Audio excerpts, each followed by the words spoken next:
Welcome to Small Arms Solutions. Today we're going to be looking at a Molot VEPR version of the AK-74. This is a model number VEPR FM AK-74-21. I had to use a cheat sheet there. This was recently imported. Now, as many of you may or may not know, we're having a lot of importation issues thanks to some sanctions that President Trump's put on Russia, and that has affected our ability to get AK-type rifles in. Before we go into this one in too full of detail, I have a couple other ones I'd like to take a look at. The first one I want to take a look at is still an AK-74. It's a standard, what you would call original AK-74. This is a Sega Russia. This is very much a perfect example of a standard Afghanistan-era AK-74. This is all Russian furniture. This entire gun's Russian, and it was reworked by Mark Krebs. Some of the things I want you to pay attention to on this one is the width of the barrel and the muzzle. Those are a couple of things to take a look at, and also to take a look at the way this receiver is. The receiver on here is a standard milled AK-74 or AKM type receiver. This one has the fixed stock. The next one that we're going to take a look at is a AKS-74. Like the VEPR that we're looking at, this one too has a folding stock. This is the traditional skeleton stock that was used on the Afghan War era AK-74s and used right up until even as much as 5 or 6 years ago with the adoption of the AK-74M. Now this also is a basic AK-74. You have a parts kit here this is actually a Bulgarian parts kit that was built on a Nodak Spud receiver, but it also has the side folding stock. Now to the rifle we're discussing.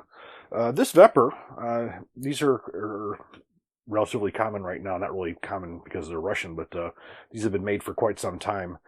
This is an AK-74, but as you will see, it is very, very different. Starting at the front, first thing we're going to take a look at is the barrel assembly.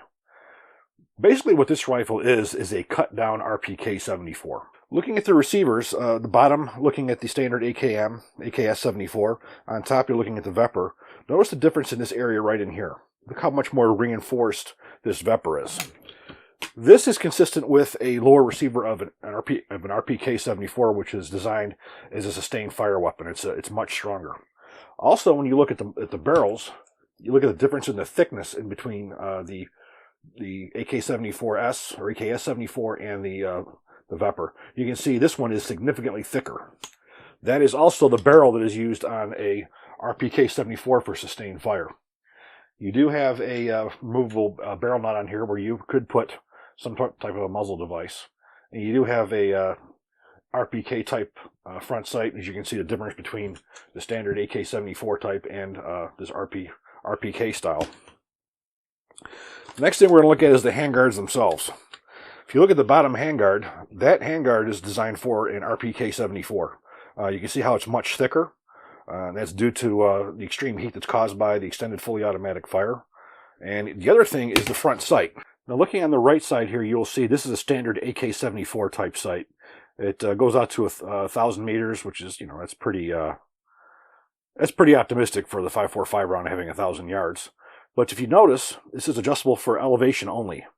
If we look over here on the VEPR, this is an RPK style sight. So we have elevation for elevation, as well as this knob here gives you windage. So you're able to adjust both on the rear. Of course, the front sights are also both adjustable for elevation, but this is meant for the longer barrel for the more fully adjustable rear sight. Now, looking at the stock, what we have here is indicative of a FNFAL type skeleton type stock. It's very different from that of the AKS-74. You also have an adjustable cheek pad on here, which is for when you bring it up. It helps you align. This does not work for me due to the fact that my cheek sits up too high. Perhaps if we have it all the way down, it doesn't serve much of a purpose. But that gets you down a little bit closer. On the left side here, you do have a rail for a removable scope mount. Of course, safe and fire, laser etched on here. The grip is a proprietary one that's manufactured by VEPR. I tend to like the original one a little bit better. Now, for as far as disassembly is concerned, this is identical to any other AK-74.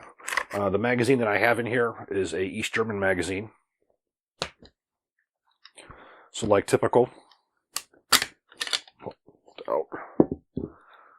Push in. Now looking at the piston, you can see we have a solid piston up here, which is the current production. And so you can tell that it is actually Russian. You can see all the proof marks that are on the trunnion area itself. You see up here all the proof marks, as well as the serial number on the side, import marks. I'm not even going to try to pronounce this. Molot VEPR FIME Group, Las Vegas. And I'm not even going to try to pronounce this plant in Russia. So one of the things that we'll notice on here as well is there's no bayonet lug. There's no way to mount a cleaning rod. That was all removed. And the other thing that we're going to notice on this barrel too is the way that the gas block is installed. Now, if you look at a standard production AK-74, you'll see the holes are drilled and they're pinned. This is the system that was developed during the development of the AK-74M, or modernized AK-74, where you have a punch that punches in the metal into the barrel itself. That's how it's held in place. However, the front sight is drilled and pinned. Now, this barrel, to my guess, started off as the longer 22, I think, inch RPK barrel, so you had to cut everything down. So this probably was originally put on this way, but when they reinstalled it on there, they had to drill and pin it because they had to cut off the front sight. You do have a chrome-plated hammer forged barrel, standard AK type trigger group, very well made, which you would expect out of Russia. You know, for somebody who wants a workhorse as an AK-74, this would be a very nice rifle because, again, it's overbuilt. You know, you're basically turning a light support weapon into a semi-automatic rifle. If you're looking for something that's going to be more true to what the military versions of the rifles are, this is definitely not it. This is definitely what I would refer to as a Franken AK, if you would, due to the mismatch in parts for what the rifle actually is. Again, I would have expected to see the full-length barrel on here. Put the receiver cover back on. Now, any rifles coming in from Russia at this moment are quite rare. And that has to do, again, with all of the importation restrictions that have been put on Russia, which sort of sucks for us as being gun aficionados to have politics get involved with the rifles that we love so dearly. So these are very rare and they're very expensive. These are around $1,600 retail. Now, with the fact these are getting harder and harder to come by, I imagine that price is going up. The Segas right now are extremely expensive because they have not been brought in for quite some time, and they are quite rare. I think you're starting to see more of the parts build kits just due to the fact that the Russian AKs are always the most sought. They're the real Izmash or the real Tula or a real Russian Arsenal. Those have always been probably the real cream of the crop. But with the inability to get these, and also with the cost that's involved with them, the parts kits, as you see here, make just as nice of a rifle, which you can make as real as you want for whatever time period that you're looking for. The whole point of this AKS-74 was to have an Afghan era AKS-74. This rifle was assembled by Vince Buckles over at Mesa Kinetic Development Group out in Gonzales, who's a former Sons of Gun guy. He's actually made himself a really good name in AKs. He's probably one of the better builders in the U.S., and he did an absolute gorgeous job on this. Taking it for the parts kit, he made me exactly what I asked. This was around $1,200 to $1,500. This was about the same. This rifle here is as solid as they come. There's not one rattly part on here. It's all solid. Very, very well built. Now, there's no scope on here. I don't have any scope mounts that fit on these rifles, so we're going to take this thing out to the range and we're going to see how it shoots.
Now, when you're looking at AKs, there's a lot of options right now. There's a lot of American-made rifles. There's a lot of parts-build rifles, and throughout Gunbroker and all that kind of stuff, you can find some of the actual Russian rifles, depending on how deep your pocket is and how much you want to pay and what exactly you're looking for. If you're like me, you appreciate more of a time period type AK, like you have here, the traditional iconic AK-74, and then the iconic AKS-74 of the Afghanistan era. You would want to go with one of these. However, if I was looking for more of just a blasting rifle or one to shoot up, this is an excellent rifle. Heavy barrel. It's got overbuilt. This thing is going to last you forever. You're going to pay for it, as I said. Retail is about $1,600, and because of them being rare, you're going to spend more money. But for an AK collector, all these things are interesting. I hope you guys enjoyed this video. If you do, please click like, please subscribe, and even better, share.